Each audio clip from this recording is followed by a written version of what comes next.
Okay, so thank you for your patience. We were in closed session that ran a couple of minutes late, so we'll give about 2 more minutes to assemble.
Okay, so let's go ahead and gather, guys.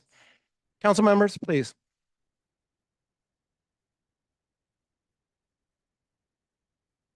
Okay, it is 7:07. I'm calling to order the City Council of the City of San Leandro. Today is Monday, September 16th, and it is, like I said, 7 to 7 p.m. I will lead us in the Pledge of Allegiance. Please stand if you're able to. I to the flag of the United States of America and to the republic and one nation under God, indivisible, liberty and justice for all. Okay, so Madam Clerk, would you please take the roll? Yes. Councilmember Aguilar is not here at the moment. Councilmember Azevedo, Present. Councilmember Baloo, Present. Councilmember Bowen, Present. Councilmember Viveros Walton is absent. Vice Mayor Simon is not here at the moment. Mayor Gonzalez, Present. and no, Councilmember Aguilar is here. Okay, so tonight we have the appointment and the swearing in of a commissioner under item 10A, and I'd like to move this right before our recognitions in the interest of time and courtesy. I'll look down the council row, see if there's any concern with that. Seeing none, we will be proceeding that way. So after the report out on closed session. The City of San Leandro conducts orderly meetings to fulfill its mandate. Discriminatory statements or conduct of any kind that would potentially violate the Federal Civil Rights Act of 1964 and or California Fair Employment and Housing Act, California Penal Code sections 403 or 415 are per se disruptive to a meeting and will not be tolerated. Please see the City Council Handbook and City Council Meeting Rules of Decorum for more information. So at this point in time, Madam Clerk, would you please read your announcement? Yes, thank you, Mayor. If you would like to make a public comment during the meeting, you can do so in person or via Zoom. If you are present at the meeting, please complete a speaker card and submit it to the city clerk before the item is presented. If you wish to participate in public comment via Zoom, you can use the raise your hand tool when the item is called. During the public comment session, speakers will be invited to speak and will have a set time to share their comments. A countdown timer will appear for their convenience, and when the time is up, the microphone will be muted. All raised hands outside of public comment will be lowered to avoid confusion. Once public comment is opened, hands may be raised to speak. There will be a 30-minute window for public comments, which will take place under item 7, public comments, as per the published agenda. After this time is up, the council will proceed with the rest of the meeting's agenda. If you have not had the opportunity to speak during the initial 30-minute period, there will be another chance to do so after item 12, City Council reports. Thank you. So at this point in time, we'll move to item 3 in our agenda, which is closed session report. Thank you, Mayor Gonzalez. No reportable actions were taken in closed session, but direction was provided to staff. Thank you. At this point in time, then we'll go to our swearing in, or first the motion to appoint Angela, is it Angela? Yes, Angela O'Brien to the Human Services Commission. So I will entertain a motion at this time. Councilmember Azevedo. Motion to move this? And I've got a second. So I've got a motion from Councilmember Azevedo, second from Councilmember Aguilar. As a amended order, does this require any discussion? Because we discussed that last time. Very well. So please vote.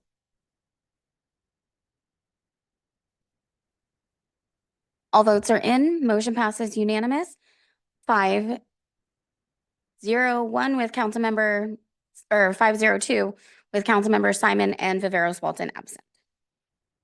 Okay, Madam Clerk, given our vote, would you like to go forward with our swearing in?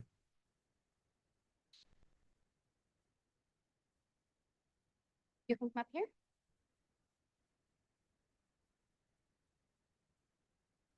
You can hold it and then raise your right hand and repeat after me.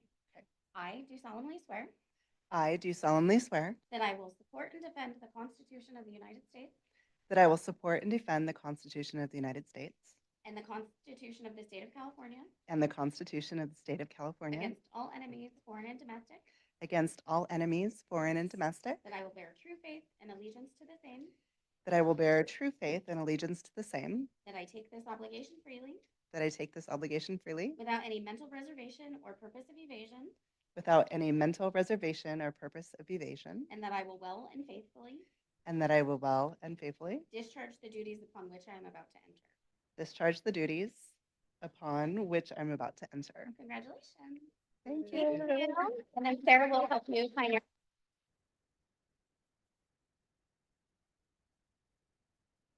Thank you for signing the official paperwork over there. Thank you for your service. We really do appreciate people that volunteer to serve on the commissions here in the city of San Leandro. Some good activity that happens there, and sometimes it goes under recognized. So we want to make sure that everyone in the public knows, please apply to commissions and share your talents. And thank you for your service, Angela. Okay, at this point in time, we're going to move to item number 4, which is our recognition. That's our proclamation to declare Hispanic Heritage Month here in the city of San Leandro. So if I can have, let's see, who's going to come down? Laura Moreno, Laura and Mario Fregoso, Jency Romero, and Eric Toruño, and Natasha Martinez. And anyone else who wants to come down.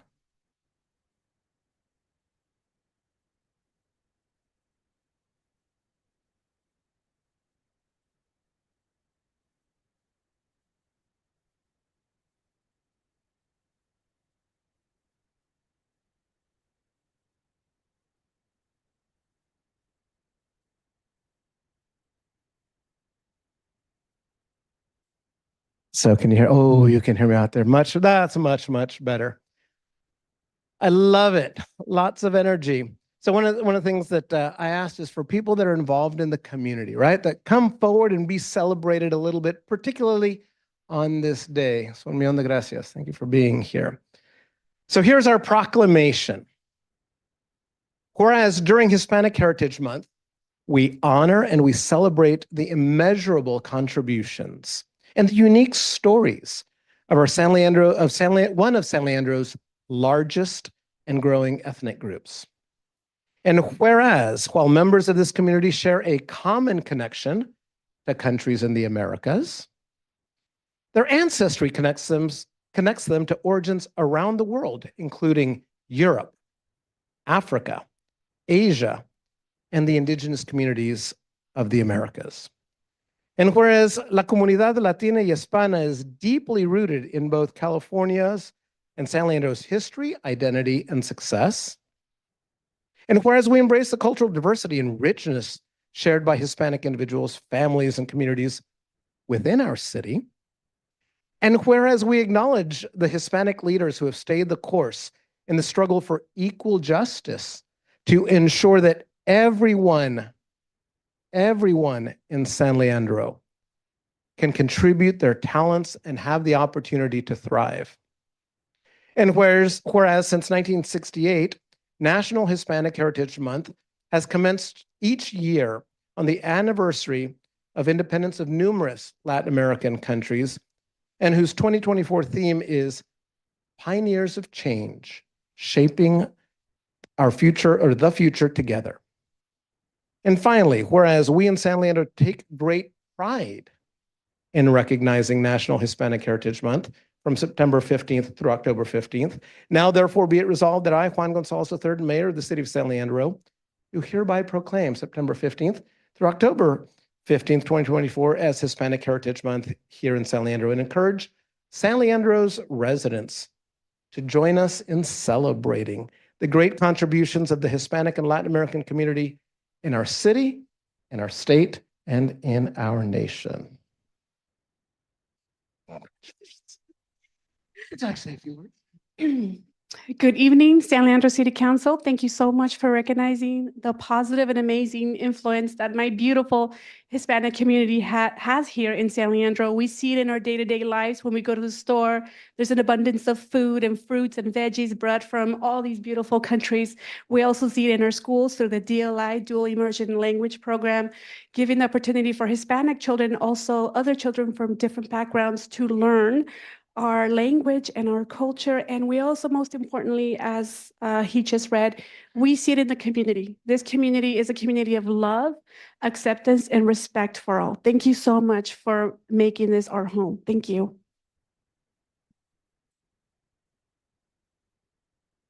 He's going to want to take a picture of us.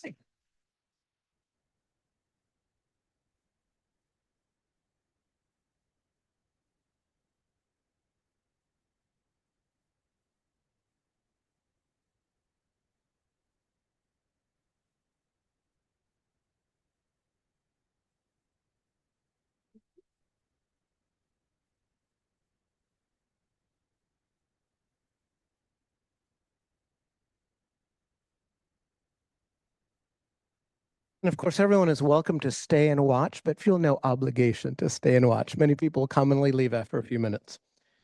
So let's move on to item number 5. Item number 5 is our consent calendar.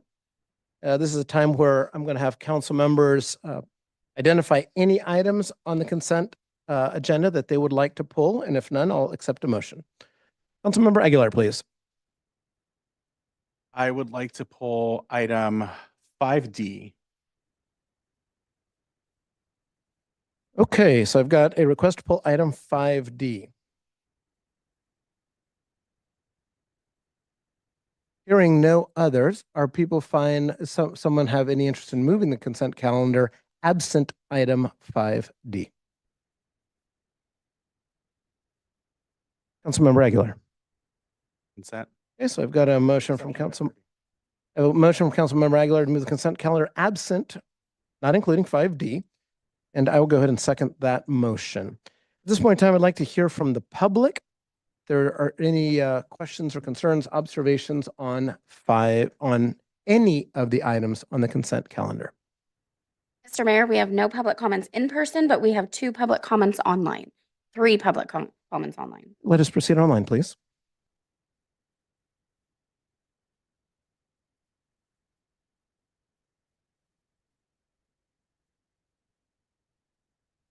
Okay, you may unmute yourself.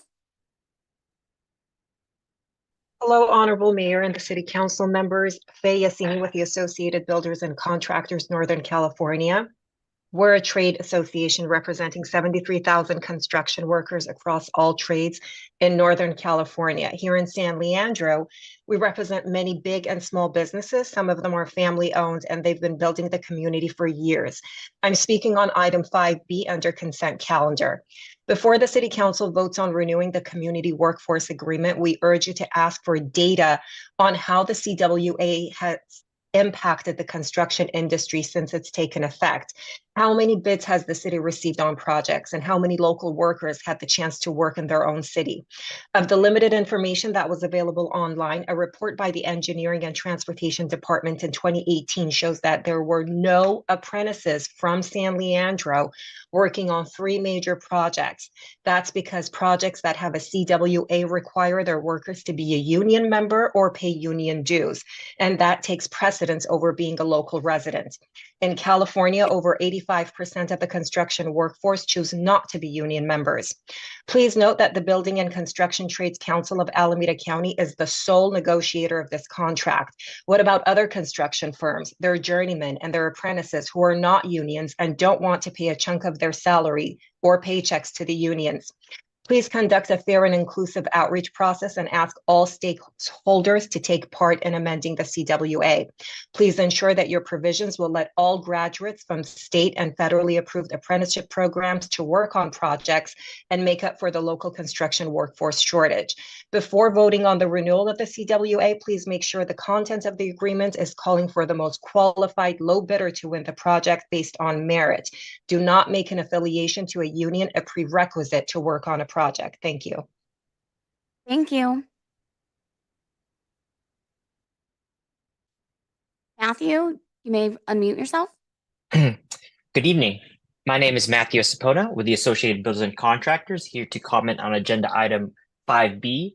We represent the hundreds of apprentices and workers who have been unfairly targeted and unable to work on city public projects since the implementation of the city's community workforce agreement.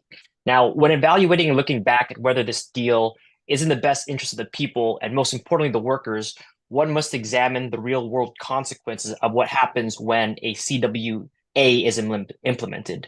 What we have seen in cities all throughout Northern California, especially those are cash strapped, that they have been forced to choose between bids that are won, oftentimes 10 to 20% over the engineer's estimate, or having to choose between contractors that are out of the immediate vicinity and who are oftentimes have to bring in workers from far-flung places, defeating the intent of the community workforce agreement. I would like to share that the state level, even the state legislature, had to significantly curtail the size and scope of a statewide project labor agreement, which is also another name for a CWA, due to the unforeseen negative cost impact it would have on the state budget, which would cost millions of dollars. We have seen that cities themselves have had to exempt themselves from a CWA just to have more qualified bidders able to participate in the bidding process. Now, as you take a look at this extension, please look at the hard numbers and the data and consider whether or not workers' interests are truly represented. Will apprentices who are part of programs such as ours, who take classes in Livermore but work in this community, would they be able to work on these public projects? There are better and more fair ways to negotiate these deals that are equitable to those in the community. And we are happy and ready to meet with the city council staff and the mayor to share concerns to negotiate the best CWA that represents the workers and the future generation of apprentices.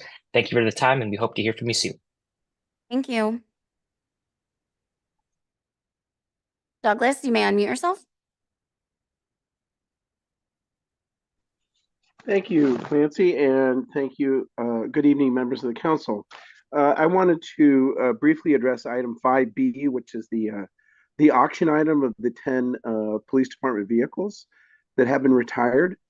And it begs the question, I assume that replacements had to be purchased at some point.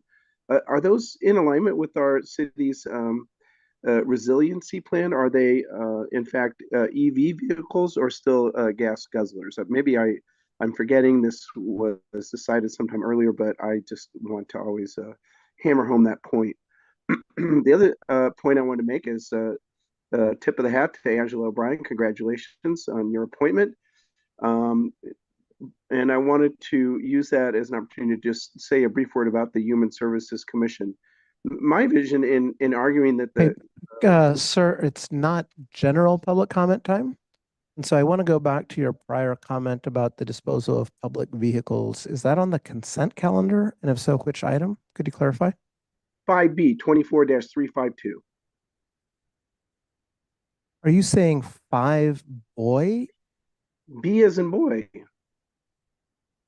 I think you might have the wrong agenda. That's a community workforce agreement under 5B as in boy. Maybe I thought I clicked on the right thing.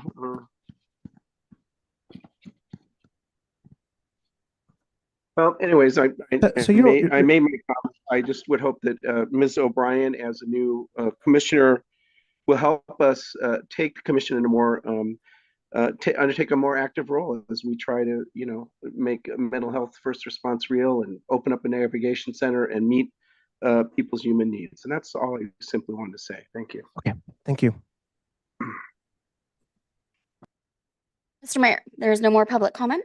Okay, so I'll close public comment and see if there's any additional changes that council seeks to make to the consent calendar. If not, I would call the question. So first, I'm going to look to see if there's any additional request to pull items. Seeing none, I call the question.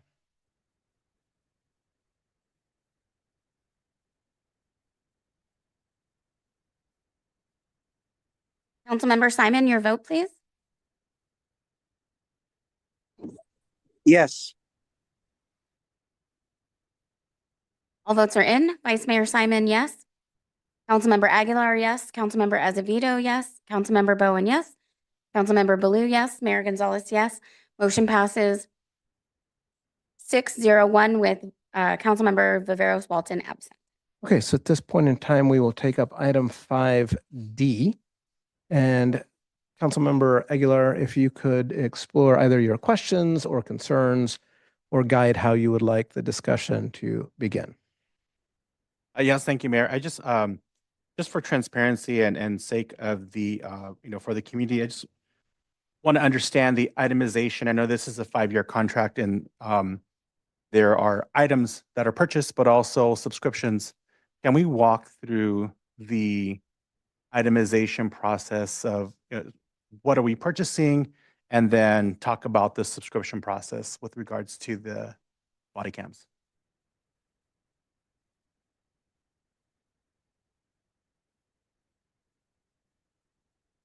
So City Manager, I am assuming that Assistant Chief Torres is the correct person to address this question. Assistant Chief, to you. Good evening, Council. Thank you for having me up here. On the line, I have Kevin Mill from Axon to explain the your question. At the end of the day, we're going to get 100 new tasers and then 100 body cameras. But if we can let Kevin on the call here, he can explain the breakdown.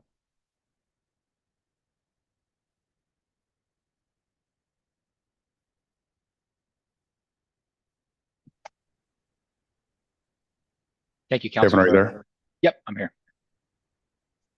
Thank you for Council for allowing me to talk, and it's a great question. As part of our bundles and the way that we set up our agreements for municipal governments, we include everything in that contract as part of the subscription model. Looking at that quote, you will notice that there is hardware that we are delivering in year 1 at $0. This is from the last contract that you guys executed with us. We owe you this as what we call a refresh. As part of this new contract, we will owe you 2 additional refreshes, one at the halfway point of this agreement and another at the end of this agreement. Taser-wise, those are also included as part of this agreement. Again, all the costs are divided out evenly as part of the subscription model, so we're not asking municipal governments to come up with the full amount of the hardware up front. Also, if you look at the quote that we put together for the agency, on page 3, there's 3 different dollar amounts listed in the top right-hand corner. One of them is going to be, quote, unbundled price. This is how much the items would cost if we did not do it as part of the bundle. Total there was around 3.2 million. And then, quote, list price of 2.2 million and, quote, net price of 1.9 million. That's just discounts, additional discounts that we've offered to the agency. I hope that helps. And then annually, what is the annual cost of the subscription, just for the record? I know it's on the, I think it was roughly around 390,000. Yeah, let me pull it up here. Apologies. The taxes always get me. So I want to make sure I'm giving you a post-tax number, not a pre-tax number. And Assistant Chief, if you have it in front of you.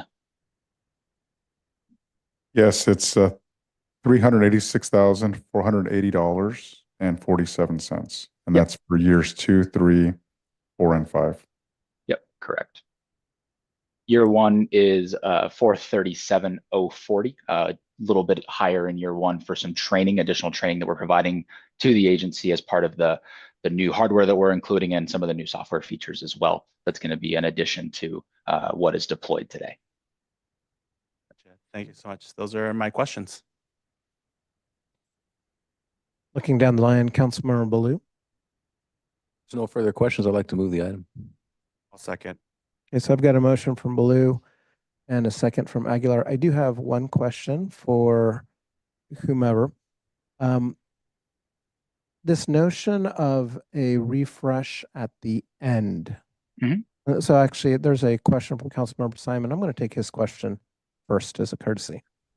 Councilmember Thank you. Yeah, Simon, Mike, please. thank you. My question's on the body cam, the Axon body cam with Respond connectivity, with live streaming, and looks like there's a lot of features on there. Can you explain that a little bit more, what features this new body camera has as opposed to the old body camera? And do they turn, and how do they turn on, and when do they turn on? Sure. I can talk through the hardware functionality aspect. Ultimately, when they turn on is going to be a policy decision for the agency. So I might have Assistant Chief touch on that one.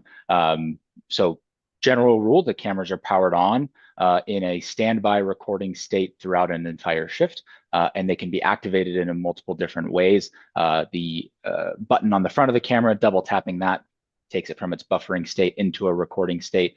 There are wireless activation tools coming from dash camera systems, as well as taser devices, in order to make sure that cameras are coming on automatically as part of lights coming on or tasers being armed.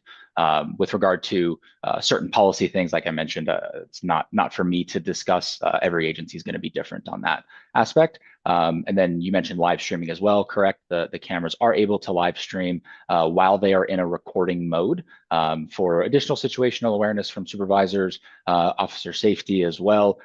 These newer cameras have two-way communication built into them. So there are speakers on that camera. Some agencies are engaging with potentially crisis counselors to be able to communicate over that body camera to someone in crisis. So a lot of different ways that different agencies can use technology.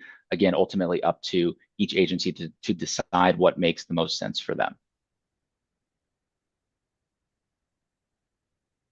And I'll answer the question regarding the activation piece. The activation is tied into our dash cameras.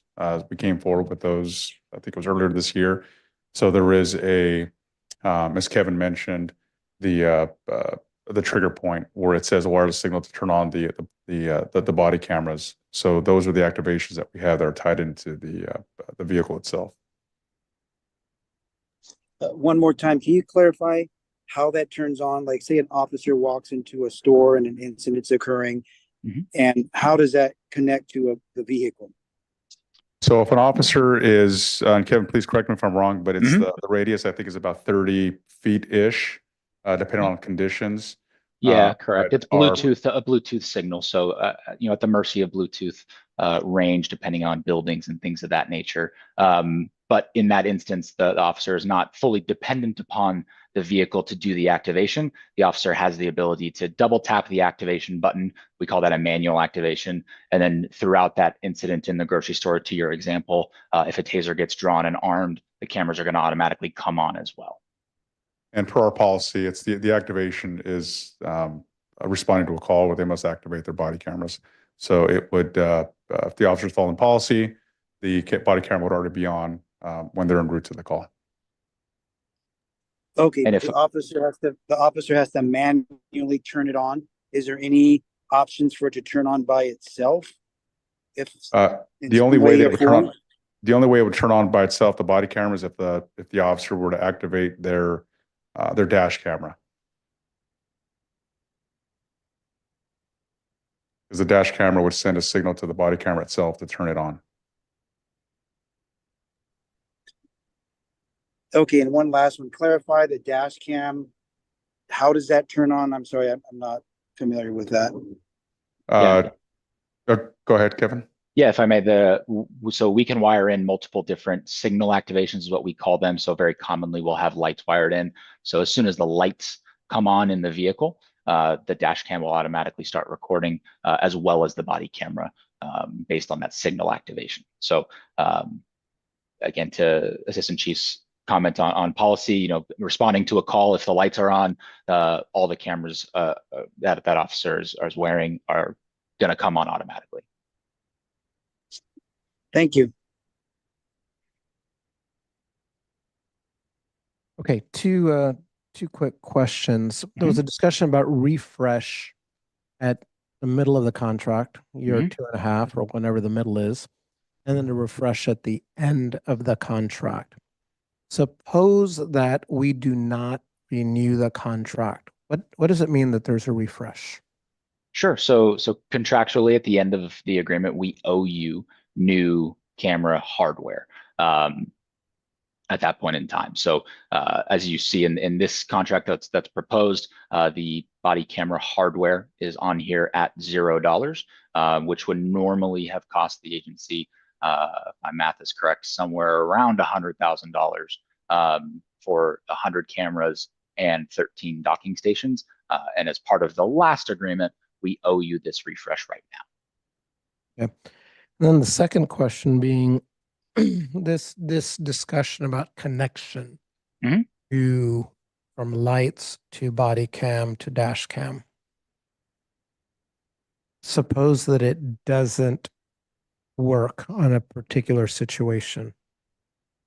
Is there some sort of protection or guarantee that you are providing our city? Sure. So there is an optional setting within the backend system that each agency is going to make their call on whether or not to deploy this based on privacy concerns from officers and things of that nature. It's called video recall. So anytime the camera is powered on, if this feature is enabled, this is a free feature, we don't charge for it. The cameras can be in a constant recording state. If something should have been recorded and wasn't recorded, people with the appropriate permissions within our backend system, we call it evidence.com, would be able to, let's say, extract the incident that should have been recorded and wasn't. Now, if the camera was not powered on, there's nothing for us to grab. But if it is powered on and in its buffering state and just wasn't activated for whatever reason, whether the signal didn't work or the officer didn't remember, whatever could be that situation, video recall is an option. Like I mentioned, it's free. It's not something we charge for. However, there are going to be policy considerations in place for each agency, depending upon whether or not they choose to use that or not. Okay, I think it's independent of voting to approve this. I think I would certainly like to hear some follow-up about who's responsible if that fails to work, fails to activate, and what safeguards we have in place. But that's off of our agenda, so I don't want to go any further into that at this point in time. Do I have any other questions? Because I do have a motion from Councilmember Blue to move forward on this item. So I have a motion. And you might have offered a second, if I remember. Yes, and I have a second from Councilmember Aguilar. Any further discussion? Seeing none, let's vote.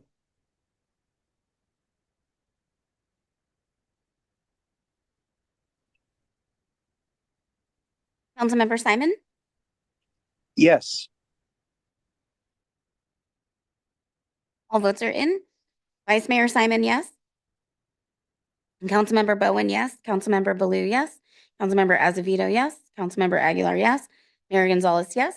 Motion passes 601 with Councilmember Viveros Walton absent. At this point in time, we'll go to item number 6. I don't think we have any reports, but I'll go to City Manager. Anything special here or City Attorney? Seeing none, we'll move to item number 7. And this is the opportunity where we take public comments for items that are not on our agenda today, that are within our subject matter jurisdiction. So we would appreciate it if you could queue up online, in person. If we have any, please announce their names in person first, Madam Clerk. Mr. Mayor, we have 7 public comments in person. We will start with Robert Hertzfeld and then Nikki McGaw. Go, McGaw. Magoo. Hey, Robert Hertzfeld here, Box Appliance. Started coming to these meetings beginning of the year. You guys helped us out tremendously. This is for the Griffith Street RV encampment. We cleaned that area up. It was pretty bad, and I do want to thank everyone here for helping us out in that matter. Unfortunately, the RVs have returned, and it is not as bad as it was, but it's going to get there.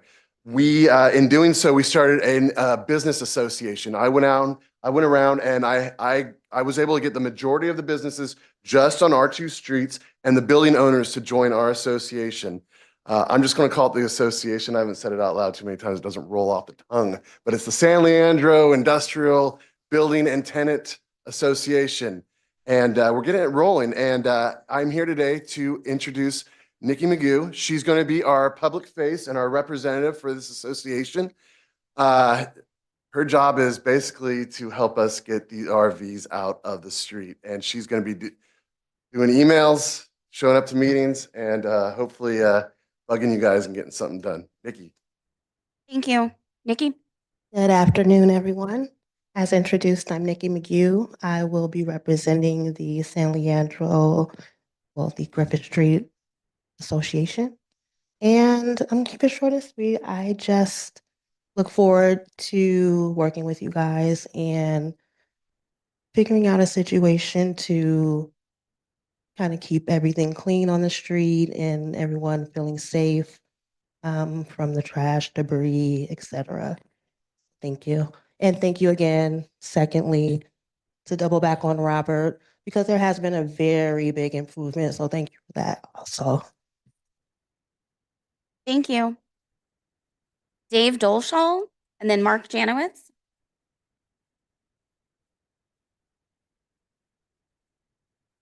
Hello, my name is Dave Dolshaw, and I'd like to address the problem of discrimination against people who are involved in polyamory, open relationships, and other types of consensual non-monogamy. Best estimate is there are between 2,500 and 3,500 such people involved in consensual non-monogamy living within the city limits of San Leandro. As the law is right now, if you are polyamorous and your landlord finds out about it, you can be evicted just for that, and there is no legal recourse for you. It's perfectly legal for them to evict you because of that. If you're polyamorous and your boss finds out about it, they can fire you. And once again, it's perfectly legal for them to do so. And see, if you're, okay, right here. As the law is right now, none of the many laws that protect people based on protect them against discrimination based on sexual orientation, marital status, gender identity, or anything like that do anything whatsoever to protect people because of involvement in consensual non-monogamy. Yeah, I would like to change that. Myself and my associates have so far managed to pass 7 such laws in the United States. 5 of them are in New England. We passed one a few months ago in Berkeley, and we passed one this last April here in Oakland. And I would respectfully like to request that this city council consider passing a similar ordinance here in this city. If there is anyone on the city council who is willing and interested in talking to me about this, discussing the matter with me, I invite them to contact me. Thank you. Your time is up. Mark Janowitz, and then Brian Sundin. Good evening, Mr. Mayor and Council. Thank you very much for the opportunity to address you.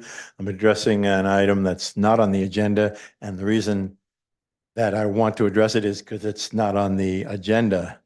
I'm concerned that the items of tenant protections that have been discussed at various meetings, including community meetings to set priorities, have not moved forward. They haven't been produced into any kinds of legislative package to be presented to you.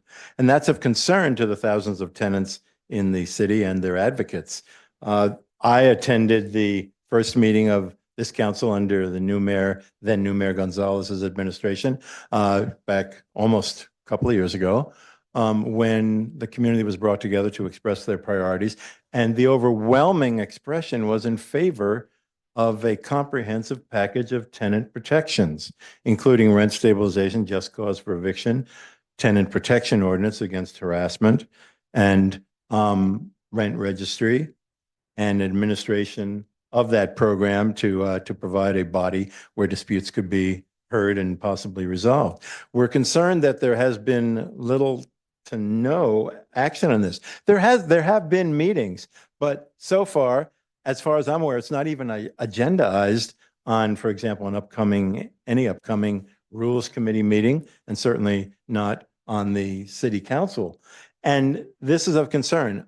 I didn't introduce myself. I'm Mark Janowitz. I'm a tenant. A tenant representative, tenant organizer, tenant advocate, and I'm a homeowner in San Leandro.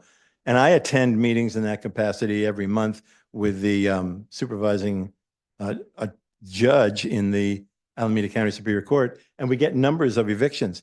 And I can tell you that there are a lot of evictions in the city of San Leandro, and this is an ongoing problem, and it's urgent, and it needs to be addressed.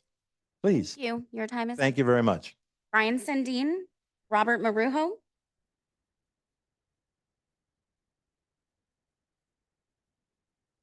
Hi, I'm Brian Sandine, and I'm here to talk about two dimensions of the traffic problem at the corner of Lewis and MacArthur. The first one is the delimiters that currently exist. We understand why you put those up, right? People living in the apartments in the 600 block got tired of cars running into their apartments, literally. And the delimiters have, helped that to a certain extent. But one of the things that maybe we didn't think about was all of the other related traffic accidents and problems that my neighbor Gunnar will talk about in a minute. So the delimiters are not incredibly effective overall. Just Saturday night, somebody ran through delimiters and down onto Lewis Avenue, which shows us you can run through delimiters and into an apartment still. So that's the first deal. The second is that we'd really like to know more about the status of the roundabout that's planned for the bottom of the MacArthur ramp. I went to one of the first meetings in 2016, and I realized that when you involve the city, the county, Caltrans, and all those agencies, that it's hard to negotiate all that stuff. I've worked in bureaucracies and universities and in churches, so I get all that. But sometimes bureaucratic messes can just be an excuse for not really doing anything. And that's kind of how we feel with the roundabout. People come and say, yeah. But we don't have any kind of firm status on where this is going and when we can expect benchmark results or anything like that. And so it would be nice to know more and be able to count on something happening. Thank you for hearing me. Thank you. Robert Marujo, and then Gunnar Hassan.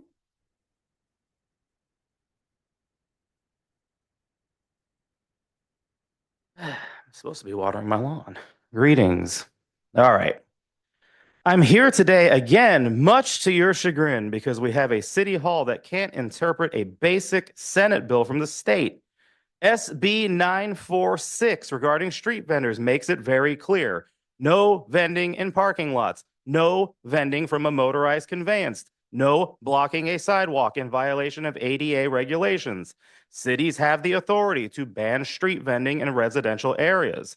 I am neither a lawyer nor a legislator, yet it took me about 5 minutes to read the bill and interpret what it says. Yet here we are, multiple weeks removed from the city's amended take on street vendors, but paying the city attorney to figure out what I figured out almost instantly. Why is the city wasting the time of every single taxpayer playing this game like they can't figure out how to deal with the vendors? In a parking lot, leave. Selling from a motorized conveyance, leave. Blocking the sidewalk in a way that isn't ADA compliant, leave. Selling next to somebody's house, leave. This nonsense with SB 946 needs to be taken care of yesterday. The language is simple. The rules are simple. So enforce them, period. And if it makes some crybabies in City Hall sad because their bleeding hearts just can't take it, fire them. We need to be on the same page in this city with basic enforcement of laws and ordinances. I genuinely believe some people on council are trying their hardest, and even the mayor puts up with me through personal phone calls, which I find hilarious. At the same time, however, there continues to be an unacceptable divide between the words that come out of the mouths of people who work at City Hall and the police department. There needs to be parity between what everyone says, meaning when I call to ask about laws and regulations, whatever SLPD says needs to match what City Hall says. Because when that doesn't happen, we look incompetent or we look duplicitous. It's pretty simple. Thank you. Gunnar Hassan.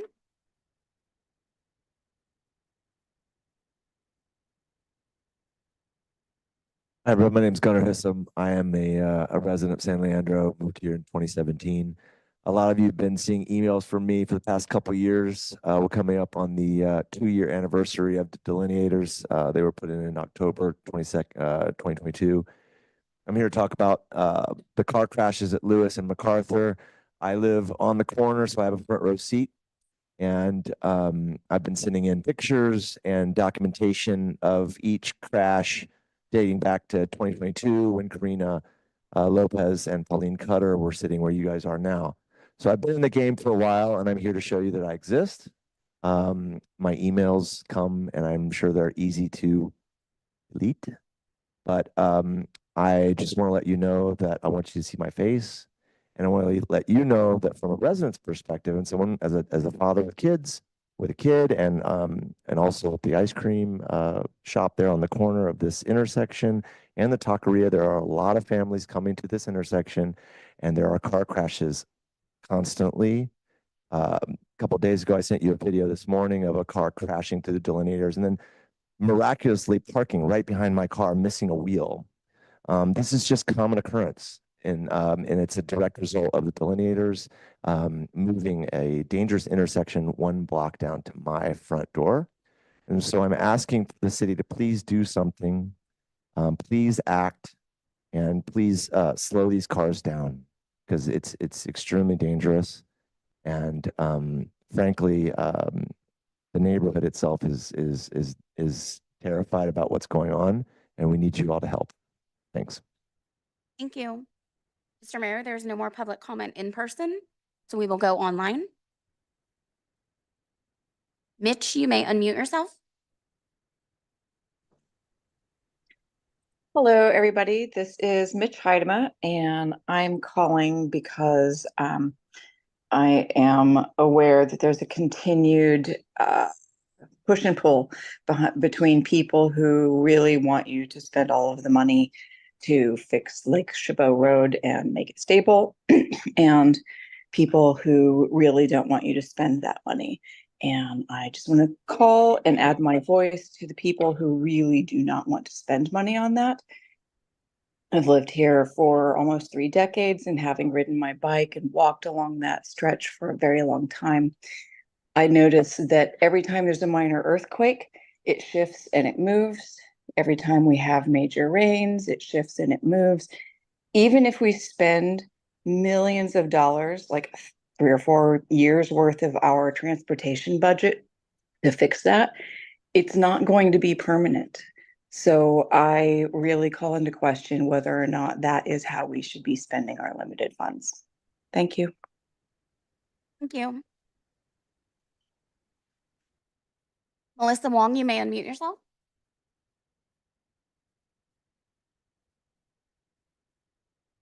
Melissa? I'm sorry. Hi. Wrong button. Can you hear me? Yes, we can. Okay. Thank you.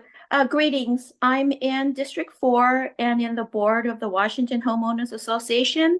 On September 7th, 12 days ago, our homeowner association returned to a familiar annual tradition we call Day in the Park in Washington Manor Park. We tally over 1,000 visitors that day, and it included our mayor and council members, so thank you. What we got was beyond a fun day of activities in our park, but what any city would want, a huge audience for, you guessed it, community engagement. I want to thank the Manor Library for being there for us. I was more than disappointed that the Parks Master Plan team pulled out of the event. I did see their setup in the main library during a much smaller affair a couple of days ago. I hope they were able to make up for a lost opportunity in our park day. Now that we proved community engagement on our own, I once again am reaching out to ask the city to help us with a participatory budget program. Let us gather our residents to come up with projects to improve our neighborhoods and have the residents vote for the best ideas, making those projects a reality. On September 7th, over 1,000 people came out to a park for a hot dog or hamburger. Those same folks could absolutely come out and have great ideas to improve their neighborhoods. The decision is up to you, our neighbor, council members, and city manager. Lastly, I want to congratulate Mr. Ewan as the new assistant city manager. He has experience in San Francisco and is very familiar with the participatory budgeting in that city.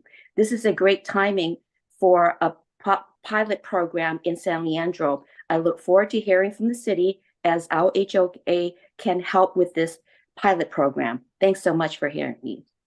Thank you.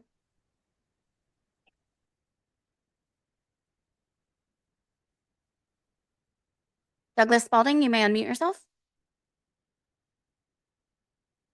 Thank you very much. Apologies, Mayor, you were absolutely right. I was on the agenda for September 3rd. So thanks for setting me straight. I think I was discombobulated because when I opened San Leandro Meeting Central, the first thing I saw was a big advertisement for the Police Explorer program, which I take it is being reestablished. When last we saw it, it was very controversial because of abuse that was endured by some of its members. So I would just hope that there's a good plan in place to monitor it and of accountability and all that stuff. I also want to go back to the discussion last week about Lake Chabot Road. As I said in my comments, I think it is a clear case of priorities. The millions, tens of millions of dollars it would take to not only fix the road, but maintain it over the years is money that could be much better spent on road repairs throughout the rest of San Leandro, which is at the top of everybody's list. Half a mile of roadway versus miles and miles, I don't know. There was a lot of concern expressed about wanting the emergency escape route, and yet I think the engineering study will be clear that putting traffic back on the road, the load of that traffic is just going to cause the rest of the road to completely slide down the hill. So if we want to have it as an emergency escape route, let's keep traffic off it until it's indeed an emergency. And then I believe the bollards can be unscrewed in probably less than 5 minutes or so. The other thing I heard is, the concern about the high flow of traffic at high rates of volume. So we do need some traffic calming. It sounds like a patrol car is not going to do that, but speed bumps kind of do it for me. I would rather not move the gate further south on Lake Chabot Road because I use it to get to Eden Hospital twice in the last year. I've had to skippity jam out there with a couple of kidney stones. But, if you got to close it, I'll go around the long way. That's just the way it works. Thanks. Thank you. Mr. Mayor, there's one more public comment in person. Varun Turlapati.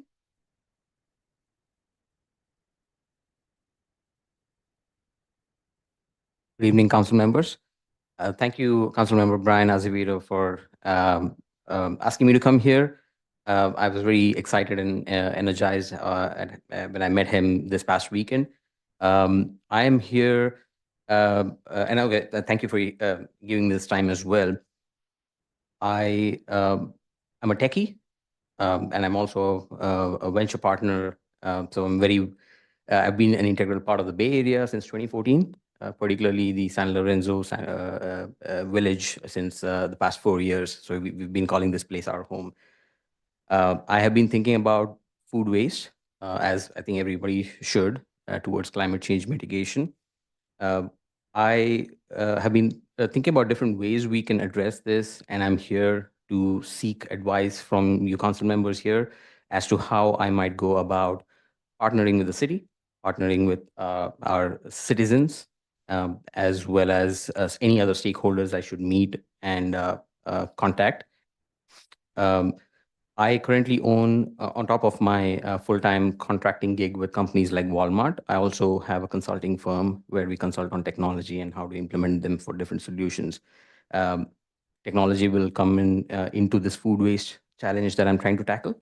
But outside of that, I am fully expecting that maybe I'll have to go about it with starting an organization or an agency. Again, all of these are implementation details, but I'm here today to introduce myself and to seek advice, and I would like to stay in touch. That's it. Thank you. Mr. Mayor, there is no more public comment. Okay, with that, I'll close public comment. Just on that last commenter, Mr. Arun, we do have, you can stay there. If I can get your contact information from Brian, or you can give it to me directly somehow, just reach out, because I am meeting with someone else later this week to talk about food waste. And so if you bring a technology angle, there might be an opportunity. There were questions about the Rotary, and we have received an update, but it might be nice to at some point in time get a formal update. But the short answer is 2025 is the envisioned construction, so next year. And then completion, all done by the following summer. Obviously here, one of the biggest impediments that we face is rain season. It just tends to grind things to a halt for reasons of making sure that we have stable road beds and all that kind of stuff. Anything else that you think was in the form of a question? So I always like to address questions if we're able to be responsive to folks. Okay, so at this point in time, we're going to move to item number 8. Today, we don't have any public hearings or presentations, but we do have action items. We took our first action item already with the appointment of Angela Bryan. So let's move to item 10B. And this relates to a specific contract and making sure that our contract with CalPERS is updated to reflect that change. And so we've got Human Resources Director Emily Hung presenting this item. Good evening. Good evening, Mayor and City Council member. I just have a verbal presentation. So I am here to present the action item before you, which is an amendment to our contract with CalPERS to update the cost share percentage for unrepresented safety executive employees, which includes the police chief. So this item may seem familiar to you because it is the exact same resolution or ordinance that the council approved last year. As a reminder, cost share is when an employee pays an additional percentage toward the city's employer retirement contribution rate. So in 2023, council approved a CalPERS contract amendment to begin the cost sharing provision. And now CalPERS requires that a new contract amendment occur each time the cost sharing percentage changes, specifically for unrepresented employees. So that's why we're just here for this one particular category. So as agreed upon in the police chief's employment agreement, the cost share percentage will increase from 1% to 1.5% for this fiscal year. So today, the City Council is being asked to adopt a resolution of intention declaring the city's intent to amend the contract with CalPERS. We are also introducing the ordinance for the first reading, and staff will return on October 21st for the second and final reading of the ordinance, which cannot be earlier than 20 days after the adoption of the reso. So I can answer any questions you may have. At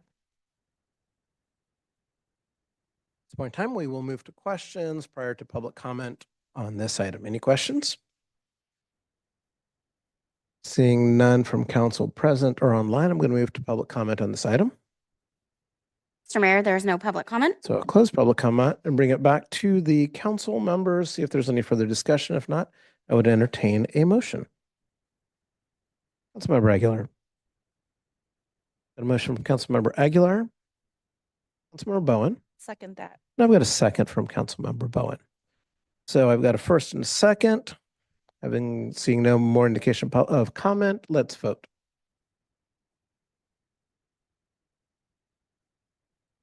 Vice Mayor Simon, Yes. all votes are in. Vice Mayor Simon, yes. Councilmember Aguilar, yes. Councilmember Azevedo, yes. Councilmember Baloo, yes. Councilmember Bowen, yes. Mayor Gonzalez, yes. Vice Mayor Simon, yes. And Councilmember Viveros Walton is absent. Motion passes 6-0-1. Moving to item number 11, do I have any requests at this time?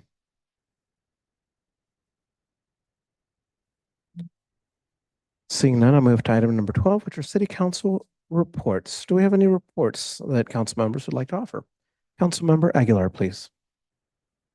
Thank you, Mayor Gonzalez. On Friday, September 13th through Saturday, September 14th, I attended the Untapped Fellowship Summer Class of 2024 gathering in the Tehachapi region of the San Joaquin Valley for the third session of the Untapped Fellowship Program, where we learned to intricate dynamics of water resource management, California water conveyance systems, and mitigation efforts for contaminants. That was followed by a tour of the Cesar Chavez National Monument by Andres Chavez, who is the executive director of the Cesar Chavez Foundation and grandson of United Farm Labor Workers organizer Cesar Chavez. This was followed by an interview of water conveyance systems with Aaron Fukuda, who is the general manager of the Tulare Irrigation District. We also learned about Self-Help Enterprises, which is an organization that works to provide technical assistance and community support when addressing water challenges in the San Joaquin Valley, from Melissa Bergen, community development specialist at Self-Help Enterprises. This was then followed by an interview on the topic of whose water is it? People, Environment, and Agriculture with Eric Orellana, who is a senior policy advocate at the Community Water Center. We also work together to play a groundwater game, an interactive game that exposes the participants to the challenges of managing increasingly scarce groundwater when competing needs exist. This game provided fellows with a greater understanding on different management tools, including groundwater trading, and fostered an awareness of the multiple interests and perspectives surrounding groundwater resources. And we ended the day with a tour of the Panorama Vista Preserve with Jeff Finch, who is the operations manager, alongside Jonathan Yates, founder of Bring Back the Kern, to learn more about wildlife and river restoration efforts. And on that tour, we also saw that the beavers are coming back to the Kern River, along with coyotes, mountain lions, and grizzly bears. That is my report. Thank you. Thank you. So at this point in time, we'll go to Councilmember Azevedo, please. Yeah, earlier today, I attended a EBDA meeting for the Operation and Maintenance Committee. We discussed HEPS. It's a Hayward Effluent Pump Station, and they're getting 2 new pumps that we're replacing. And we discussed the Marina Dechlor facility. There's been no change and all equipment is operational. That's my report. Thank you. Councilmember Baloo, please. Mr. Mayor, mine is just a reminder on a calendar that this Saturday at 10:30 a.m. at Church of the Assumption, we will be laying former Mayor Ellen Corbett to rest. Thank you for the reminder. Councilmember Bowen, please. Thank you, Mayor. Earlier today, I attended the San Leandro Improvement Association's board meeting, and we spoke in depth about Oktoberfest. Unfortunately, I was out of town and was unable to attend, but I think it overall was a fantastic event with a lot of learnings for next year. So they're continuing to do great work. And then I also just wanted to make a brief comment around some of the concerns I've been hearing a lot about, especially in the last 2 weeks. We talked about it a little bit at the Lake Chapelle Road, and we heard a little bit about it with public comment tonight. But I really just want to emphasize for District 5 and certainly for the entire city, real concerns by pedestrians, families, parents in particular, around being able to cross the street safely, and car accidents, and just traffic safety in general. When we're having a lot of conversations about infrastructure and capital improvements and our roads, but a lot of that conversation is because people are genuinely and understandably concerned about being able to cross the streets. And so I just want to let the community know that that is something that I'm absolutely taking seriously and having a lot of conversations with staff about and other community members about, and certainly working with the school district as well to figure out a way to make sure that our kids can get to school safely. It is an issue, and I think that it will continue to be an issue as the schools continue to grow and kids start to go to school at an even younger age. And so I want people to continue to make public comment and to share their concerns so that all of us are aware as well. Thank you for that. At this point in time, we'll go to Vice Mayor, please. Yes, I wanted to give recognition to the Manor HOA for their day in the park that they held on September the 7th. It was a great event. We heard Melissa Wong speak earlier, one of the board members, about that event, and also chime in to Melissa's comment about the participatory budget program, and would like to show my support for that. Look forward to discussing more of that with the council for potential future incorporation into city activities. Thank you. And I'll wrap up quickly by talking about some agencies. BACMed, Bay Area Quality Management District, for the benefit of residents, is the regulatory agency that we sit on as local government officials that monitors air quality throughout the 9-county Bay Area basin. The BACMed has adopted a new strategic plan with detailed steps for evaluating progress against their objectives. and the increase in accountability to be achieved through metrics.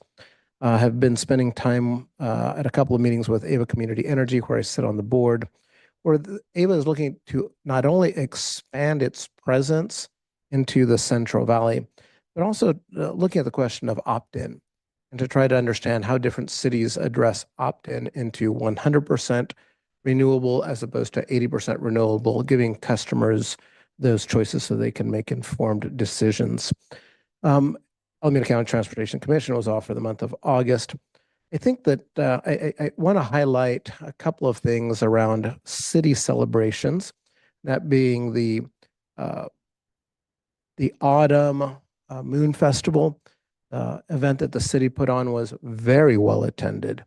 I was very impressed by city staff and for the different community organizations that came together to support that event. I went to another event at Madison Elementary where, again, there was just good energy in the space, and very grateful for those opportunities. I think we need to celebrate also the Oktoberfest. Downtown San Leandro, good energy.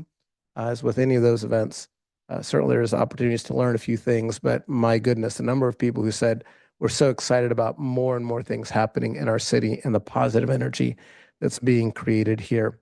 I did represent the city at LinkedIn Corporation, where the Year Up internship program was being highlighted, and in particular focusing on ways to make sure that those workforce development initiatives are targeting individuals that can benefit by getting that first chance, particularly non-traditional individuals, opening up professional jobs to folks that might not otherwise get those opportunities. I think, and I talked about the story here in San Leandro, how we've done a great job at embracing those workforce development opportunities, not only by talking about it, but by actually recruiting and retaining individuals through the Year Up program.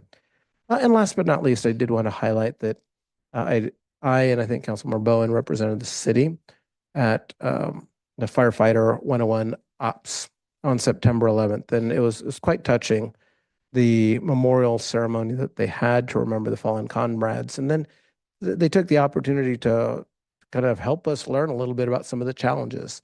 One of the things that I found most impressive was just the weight of the protective gear that folks wear, and just the intensity of how the heat. And then you start to get to work, you start to try to break into some spaces, with jackhammers and stuff, and just all that weight and the wear and tear. So it was very, very insightful and also nicely commemorative. So with that, that's the end of my report, and I will move us to adjournment. It is 8:13 and we are adjourned.